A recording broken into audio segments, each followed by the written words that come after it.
കിടങ്ങൂരിലെത്തുന്നവർക്ക് വേനൽ ചൂടിന്റെ കാഠിന്യം അകറ്റാൻ പഞ്ചായത്തിന്റെ നേതൃത്വത്തിൽ സംഭാര വിതരണം ആരംഭിച്ചു. വിവിധ ആവശ്യങ്ങൾക്കായി കിടങ്ങൂരിലെത്തുന്നവർ ചുട്ടുപൊള്ളുന്ന വെയിലിൽ ദാഹമകറ്റാൻ അലയാതിരിക്കുക എന്ന ലക്ഷ്യത്തോടെയാണ് പഞ്ചായത്ത് സംഭാര വിതരണം നടത്തുന്നത്. പഞ്ചായത്ത് ഓഫീസിന് മുമ്പിലെ ഓപ്പൺ സ്റ്റേജിലാണ് സംഭാര വിതരണം. പഞ്ചായത്ത് പ്രസിഡന്റ് ഗീത സുരേഷ് വഴിയാത്രക്കാർക്ക് സംഭാരം നൽകിക്കൊണ്ട് ഉദ്ഘാടനം നിർവഹിച്ചു. കനത്ത ചൂടിൽ ദുരിതമനുഭവിക്കുന്ന സാഹചര്യം പരിഗണിച്ചാണ് സംഭാര വിതരണം ആരംഭിക്കുന്നതെന്ന് പഞ്ചായത്ത് പ്രസിഡന്റ് പറഞ്ഞു.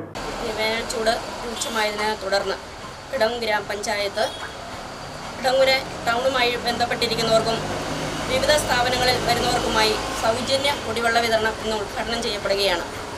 നമുക്കറിയാം, വേനൽ ചൂടിനെ നിയന്ത്രിക്കാൻ ഏറ്റവും ഒന്നാമതായി വേണ്ടത് നമ്മുടെ ശരീരത്തിൽ ജലാംശം നിലനിൽക്കുക എന്നുള്ളതാണ്.